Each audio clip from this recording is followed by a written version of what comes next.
ನಟ ದರ್ಶನ್ ನಟಿ ರಮ್ಯಾ ಅವರ ನಡುವೆ ಅಂದರೆ ದರ್ಶನ್ ಅವರ ಫ್ಯಾನ್ಸ್ ಆಗಿ ರಮ್ಯಾ ಅವರ ನಡುವೆ ಒಂದು ರೀತಿಯ ಜಗಳ ತಾರಕಕ್ಕೇರಿದೆ. ಇದೀಗ ಪೊಲೀಸ್ ಕಮಿಷನರ್ ಅವರಿಗೆ ರಮ್ಯಾ ದೂರನ್ನು ಕೊಟ್ಟಿದ್ದಾರೆ.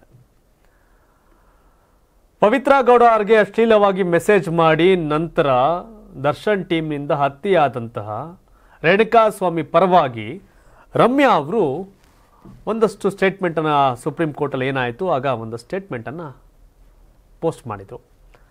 ಅದಾದ್ಮೇಲೆ ಶುರುವಾಯಿತು ರಮ್ಯಾ ಅವ್ರಿಗೆ, ನಿಮಗೂ ರೇಣುಕಾಸ್ವಾಮಿಗೆ ಮೆಸೇಜ್ ಮಾಡಿದ್ರೆ ಏನು ಮಾಡ್ತಿದ್ರಿ,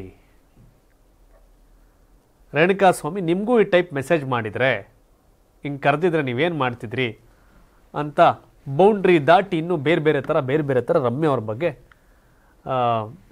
ಇನ್ಸ್ಟಾಗ್ರಾಮಲ್ಲಿ ಮೆಸೇಜು ಮತ್ತು ಸೋಷಿಯಲ್ ಮೀಡಿಯಾದಲ್ಲಿ ಪೋಸ್ಟ್ಗಳೆಲ್ಲ ಹಾಕಿದರು. ಇದೆಲ್ಲವೂ ಕೂಡ ಅವರನ್ನು ಕೆರಳಿಸ್ತು.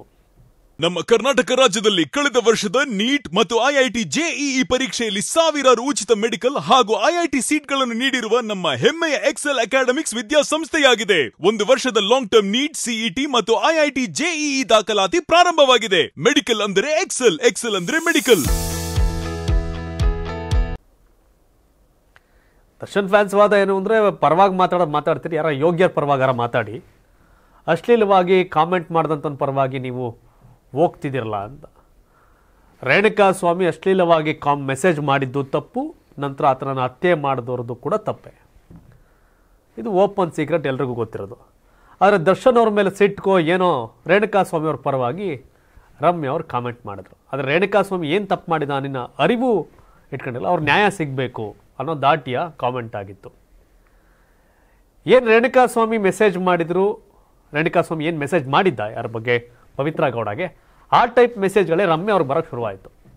ಸೊ ಇದರಿಂದ ರೊಚ್ಚಿಗೆದ್ದು ನಾನಿನ್ನು ಸುಮ್ಮನಿರಲ್ಲ, ನಾನಿವೆಲ್ಲ ಕೇರ್ ಮಾಡಲ್ಲ ಅಂತ ಈಗ ಪೊಲೀಸ್ ಕಮಿಷನರ್ ಅವ್ರಿಗೆ ನಟಿ ರಮ್ಯಾ, ಮಾಜಿ ಸಂಸದೆ ರಮ್ಯಾ ದೂರನ್ನು ಕೊಟ್ಟಿದ್ದಾರೆ. ಇದಾದ್ಮೇಲೆ ಒಂದಷ್ಟು ಪಾಯಿಂಟ್ಗಳನ್ನ ಹೇಳ್ತಾರೆ, ಮಾತಾಡಿದ್ದಾರೆ. ಏನಂತ, ಕೆಟ್ಟ ಕಾಮೆಂಟ್ಗಳಲ್ಲಿ ನಟ ದರ್ಶನ್ ಅವರದ್ದು ತಪ್ಪಿದೆ, ದರ್ಶನ್ ಅವ್ರದ್ದು ತಪ್ಪಿದೆ ಈ ಥರ ಕಾಮೆಂಟ್ ಮಾಡೋ ವಿಷಯದಲ್ಲಿ. ಯಾಕೆಂದರೆ ಫ್ಯಾನ್ಸ್ಗೆ ಇದು ತಪ್ಪು ಅಂತ ಹೇಳಬೇಕಿತ್ತಲ್ವಾ, ಫ್ಯಾನ್ಸ್ಗೆ ದರ್ಶನ್ ಹೇಳಬೇಕಾಗಿತ್ತು ಇವೆಲ್ಲ ಮಾಡಬಾರ್ದು ತಪ್ಪು ಅಂತ. ಕರೆಕ್ಟ್, ತಪ್ಪು ಅಂತ ಹೇಳಬೇಕಾಗಿತ್ತು. ನಟ ದರ್ಶನ್ ವಿರುದ್ಧ ಫ್ಯಾನ್ಸ್ ವಿರುದ್ಧ ದೂರನ್ನು ಕೊಟ್ಟಂತ ರಮ್ಯಾ ಆಕ್ರೋಶ ವ್ಯಕ್ತಪಡಿಸಿದ್ದಾರೆ. ನಾನು ಯಾವತ್ತೂ ಈ ಮಟ್ಟಿಗೆ ಎಕ್ಸ್ಪೀರಿಯನ್ಸ್ ಮಾಡಿರಲಿಲ್ಲ. ಅಂದರೆ ಅವ್ರು ರಾಜಕೀಯದಲ್ಲಿ ಭಾಳ ಟೀಕೆ ಟಿಪ್ಪಣಿ ಇತ್ತು.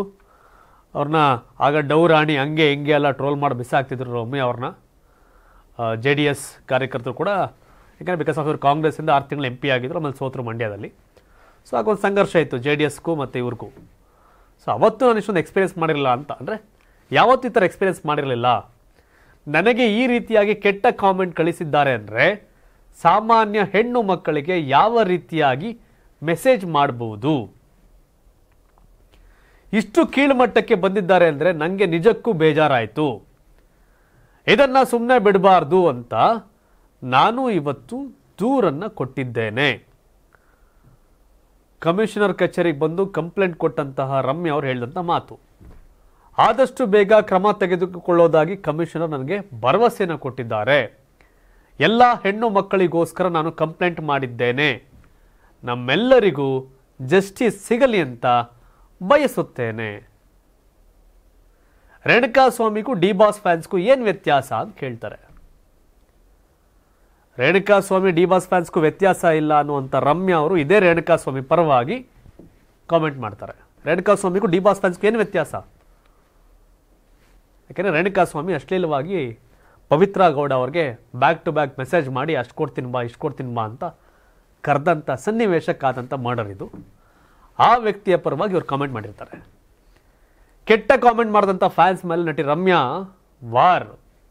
ಈ ರೀತಿಯ ಹುಡುಗರಿಂದಲೇ ಸಮಾಜದಲ್ಲಿ ಹೆಣ್ಣಿನ ದೌರ್ಜನ್ಯ ತುಂಬ ಹೆಚ್ಚಾಗಿದೆ. ಕೆಟ್ಟ ಪದಗಳನ್ನು ಬಳಸಿ, ಅಶ್ಲೀಲ ಪದಗಳನ್ನ ಬಳಕೆ ಮಾಡಿ ಯಾರ್ಯಾರು ಈ ಥರ ಮಾಡ್ತಿದ್ದಾರೆ ಅವ್ರ ವಿರುದ್ಧ ಸೂಕ್ತ ಕ್ರಮ ಕೈಗೊಳ್ಳಬೇಕು ಅಂತ ಮಹಿಳಾ ಆಯೋಗ ಕೂಡ ಅವ್ರಿಗೂ ಕೂಡ ಪತ್ರವನ್ನು ಬರೆದಿದ್ದಾರೆ. ಅವರು ಕೂಡ ಈಗಾಗಲೇ ನಾಗಲಕ್ಷ್ಮಿ ಚೌಧರಿ ಇದ್ರ ಬಗ್ಗೆ ಮಾತನಾಡಿದ್ದಾರೆ. ಪೊಲೀಸ್ ಕಮಿಷನರ್ಗೆ ದೂರು ಕೊಡೋದ್ರ ಮೂಲಕ ರಮ್ಯಾ ದನಿ ಎತ್ತವ್ರೆ. ಅವ್ರನ್ನ ಬೆದರಿಸೋ ಕೆಲಸ ಆಗ್ತಿದೆ ಅಂತ ಕೂಡ ಹೇಳ್ತಾ ಇದ್ದಾರೆ. ಅವ್ರನ್ನ ಕೂಡ ಬೆದರಿಸೋ ಕೆಲಸ ಆಗ್ತಾ ಇದೆ ಅಂತ ತಮ್ಮ ನೋವನ್ನು ಹಂಚಿಕೊಂಡಿದ್ದಾರೆ. ರಮ್ಯಾ ಅವರು ಬೇರೆ ಬೇರೆ ಸೋಷಿಯಲ್ ಕಾಸಲ್ಲಿ ಕೂಡ ಕಾಮೆಂಟ್ ಹಾಕಿದ್ರು, ಮೆಸೇಜ್ ಮಾಡಿದ್ರು. ಆದರೆ ದರ್ಶನ್ ಫ್ಯಾನ್ಸ್ ವಾದ ಏನು? ಅಮ್ಮ ತಾಯಿ ಮಾಡೋದು ಮಾಡ್ತೀರಿ, ಯಾರು ಯೋಗ್ಯರನ್ನ ಸಪೋರ್ಟ್ ಮಾಡಿ. ರೇಣುಕಾ ಸ್ವಾಮಿ ಏನು ಫ್ರೀಡಮ್ ಫೈಟರ್ ಏನು ಆಗಿರಲಿಲ್ಲ. ರೇಣುಕಾ ಸ್ವಾಮಿ ಅಶ್ಲೀಲವಾಗಿ ಮೆಸೇಜ್ ಮಾಡಿದ್ದಕ್ಕೆ ಈ ಸನ್ನಿವೇಶ ಆಗಿದ್ದು, ಈ ಘಟನೆ ಆಗಿದ್ದು. ರೇಣುಕಾ ಸ್ವಾಮಿ ಭಕ್ತಿಗೀತೆನೋ ಭಾವಗೀತೆನೋ ಭಗವದ್ಗೀತೆ ಬಗ್ಗೆ ಶ್ಲೋಕ ಬರೆದು ಕಳಿಸಿರ್ಲಿಲ್ಲ. ಇದೇ ಟೈಪ್ ಅವತ್ತು ಅಶ್ಲೀಲವಾಗಿ ಮಾತಾಡಿದ್ದು, ಅವನ ಪರವಾಗಿ ಹೋಗ್ತಿದಿರಲ್ಲ ರಮ್ಯಾ ಅವರೇ ಅಂತ ಒಂದಷ್ಟು ಜನ ಹಾಕ್ರು. ಒಂದಷ್ಟು ಜನ ಇನ್ನೊಂದು ಸ್ವಲ್ಪ ಬೌಂಡ್ರಿ ದಾಟಿ ಕೆಟ್ಟ ಕೆಟ್ಟ ಪದವನ್ನು ಬಳಸಿದ್ರು. ಯಾರ್ಯಾರು ಕೆಟ್ಟ ಕೆಟ್ಟ ಪದವನ್ನು ಬಳಸಿದ್ದಾರೆ ಅವರೆಲ್ಲರ ವಿರುದ್ಧ ಈಗ ದೂರನ್ನ ಕೊಟ್ಟಿದ್ದಾರೆ. ಸೊ ಒಂದು ಏನಂದ್ರೆ, ಯಾಕೆ ಡಬಲ್ ಸ್ಟ್ಯಾಂಡರ್ಡ್ ಯಾಕೆ ರಮ್ಯಾ ಅವರೇ? ರೇಣುಕಾ ಸ್ವಾಮಿ ಪವಿತ್ರ ಗೌಡ್ರಿಗೆ ಕೆಟ್ಟ ಕೆಟ್ಟ ಮೆಸೇಜ್ ಮಾಡ್ಬೋದು, ನೀವು ಅವ್ರ ಪರವಾಗಿ ನಿಲ್ತೀರಿ. ನಿಮಗೆ ಆ ಥರ ಪ್ರಶ್ನೆ ಮಾಡಿದಾಗ ನೀವು ಸಿಡಿದು ಹೇಳ್ತೀರಿ. ನಿಮ್ದು ಯಾವ್ದು ಒಂದ್ವ ನೀತಿ ಅಂತ ಕೆಲವರು ಪ್ರಶ್ನೆ ಮಾಡ್ತಾರೆ. ಮತ್ತೆಗೇನು ಅದೇ ಸೋಷಿಯಲ್ ಮೀಡಿಯಾ ಚರ್ಚೆ. ಮೊದಲು ಬೇರೆ ಥರ ಕಂಪ್ಲೇಂಟ್ ಆಗೈತೆ. ಈಗ ಸೋಷಿಯಲ್ ಮೀಡಿಯಾ ಕಾಮೆಂಟ್ ಪುಕ್ಸಟ್ಟೆ ಐತೆ ಅಂತ ಅಂದ್ಬಿಟ್ಟು ಕಾಮೆಂಟ್ ಹಾಕೊಂಡು ನಿಂತ್ಕೊಂಡವ್ರೆಲ್ಲರಿಗೂ ಕೂಡ ಕಾನೂನಿನಲ್ಲಿ ಕಡಿವಾಣ ಹಾಕೋ ಕೆಲಸ ಆಗ್ತಾ ಇದೆ. ಎಸ್ ಬೇಕು. ಅವನೆಲ್ಲೋ ದೂರದಲ್ಲಿ ಕೂತ್ಕೊಂಡು ನಮ್ಮನ್ನು ಯಾರು ಹಿಡಿತಾರೆ ಅಂತಂದರೆ ಬಂದು ಮನೆ ಬಾಗಿಲು ಕರ್ಕೊಂಡು ಹೋದಾಗಲೇ ಗೊತ್ತಾಗೋದು, ಪೊಲೀಸ್ನವ್ರು ಬಂದಾಗಲೇ. ಸೊ ಹಾಗಾಗಿ ಯಾರು ಯಾರ ಬಗ್ಗೆಯೂ ಕೆಟ್ಟದಾಗಿ ಕೆಟ್ಟ ಪದಗಳನ್ನ ಬಳಸಿ ಅಸಭ್ಯ ಭಾಷೆಯನ್ನು ಬಳಸಿ ಕಾಮೆಂಟ್ ಹಾಕಬಾರ್ದು. ಅದು ರಮ್ಯಾನು, ಪವಿತ್ರ ಗೌಡನು, ಮತ್ತೊಂದು ಮಗ್ದೊಂದು. ಯಾಕೆಂದರೆ ಏನು ಇಂಟರ್ನೆಟ್ ಅಪ್ಪ ಆರಾಮಾಗೈತೆ, ಸಿಗುತ್ತೆ ಅಷ್ಟು GB ಅನ್ಕೊಂಡು ಕಾಮೆಂಟ್ ಹಾಕೋದು ತಪ್ಪು. ರೇಣುಕಾ ಸ್ವಾಮಿ ಪವಿತ್ರ ಗೌಡ್ರಿಗೆ ಮಾಡಿದಂಥ ಮೆಸೇಜ್ ಕೂಡ ತಪ್ಪೇ, ರಮ್ಯಾ ಅವ್ರಿಗೆ ಫ್ಯಾನ್ಸ್ ಮಾಡಿದ್ದು ತಪ್ಪೇ. ಆದರೆ ತಪ್ಪು ಮಾಡಿದ್ರೆ ರೇಣುಕಾ ಸ್ವಾಮಿ ಪರವಾಗಿ ಯಾಕೆ ನಿಂತ್ಕೊಂಡ್ರಿ ಅನ್ನೋದು ದರ್ಶನ್ ಫ್ಯಾನ್ಸ್ ಪ್ರಶ್ನೆ. ಕರೆಕ್ಟಾಗಿ ಪ್ರಶ್ನೆ ಮಾಡಿದ್ರೆ ಸಮಸ್ಯೆ ಇಲ್ಲ. ಕೆಟ್ಟದಾಗಿ ಯಾಕೆ ಹೇಳ್ತೀರಿ? ದರ್ಶನ್ ಹೇಳಿದ್ರೆ ಮೆಸೇಜ್ ಮಾಡಿ ಅಂತ. ದರ್ಶನ್ ಇದನ್ನು ಹೇಳಬೇಕಾಗಿತ್ತು ಅವ್ರಿಗೆ ಅಂತ ಹೇಳ್ತಾರೆ. ಲೈಕ್ ದ್ವಂದ್ವ. ರಮ್ಯಾ ಅವರ ನಿಲುವಿನಲ್ಲೇ ಗೊಂದಲಗಳಿದೆ. ದರ್ಶನ್ ಕಂಡ್ರೆ ರಮ್ಯಾ ಅವ್ರಿಗೆ ಆಗಲ್ಲ, ದರ್ಶನ್ ಕಂಡ್ರೆ ದ್ವೇಷ, ದರ್ಶನ್ ಕಂಡ್ರೆ ಆಗಲ್ಲ ಅನ್ನೋ ಕಾರಣಕ್ಕೆ ಅವ್ರ ವಿರುದ್ಧವಾಗಿರೋ ಪ್ರಕರಣಗಳು ನಿಲ್ತೀನಿ ಅಂದರೆ ಅದು ರಾಜಕಾರಣ, ಅದು ಬೇರೆ ಕತೆ. ಹಾಗಾಗಿ ದರ್ಶನ್ ಈ ವಿಷಯದಲ್ಲಿ ಮಧ್ಯಪ್ರವೇಶ ಮಾಡಬೇಕಾಗಿತ್ತು, ಫ್ಯಾನ್ಸ್ ಹೇಳಬೇಕಾಗಿತ್ತು. ಹೌದು, ಬುದ್ಧಿ ಹೇಳಬೇಕು ಫ್ಯಾನ್ಸ್ಗೆ ಎಲ್ಲರೂ. ಈ ಫ್ಯಾನ್ಸ್ ವಾರ್ ಕನ್ನಡ ಇಂಡಸ್ಟ್ರಿಯಲ್ಲಿ ಒಂದು ರೀತಿ ಕೆಟ್ಟದಾಗೋಗಿದೆ, ಹೇಳಬೇಕು. ಬೇರೆಯವ್ರಿಗೆ ಹಾಕೋ ಮೆಸೇಜು, ಈ ಸಂಘರ್ಷ ನಿಲ್ಲಬೇಕು ಇಂಡಸ್ಟ್ರಿಯಲ್ಲಿ. At the same time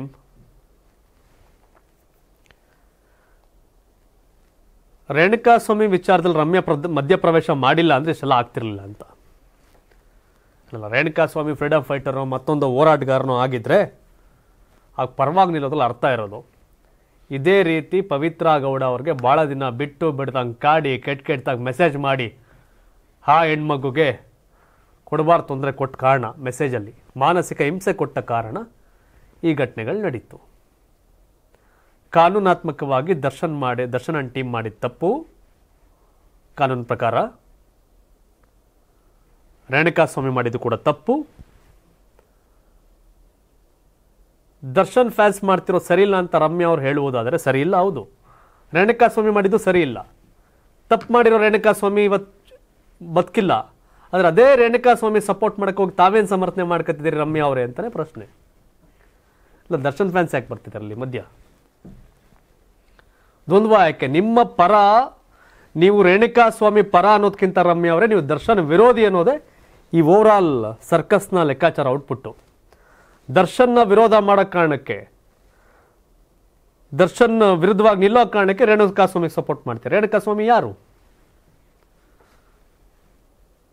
Renuka ಸ್ವಾಮಿಗೂ ನಿಮಗೂ ಏನು ವ್ಯತ್ಯಾಸ ಅಂತ ಕೇಳುವಂತ ರಮ್ಯಾ ಅವರು ರೇಣುಕಾ ಸ್ವಾಮಿ ಪರವಾಗಿ ಯಾಕೆ ನೀವು ಕಾಮೆಂಟ್ ಮಾಡಿದ್ರಿ?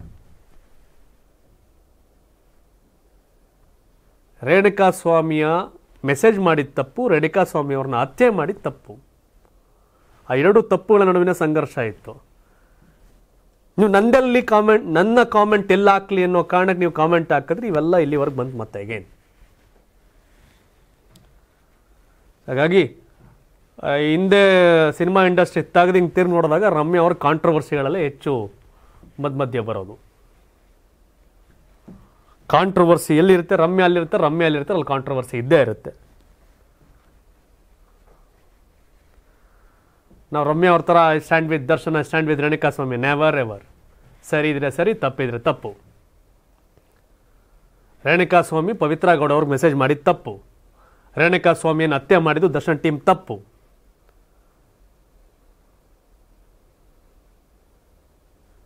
ರೇಣುಕಾ ಸ್ವಾಮಿ ವಿಚಾರದಲ್ಲಿ ರಮ್ಯಾ ಕಾಮೆಂಟ್ ಇದೆಯಲ್ಲ, ಅದೇ ಗೊಂದಲ.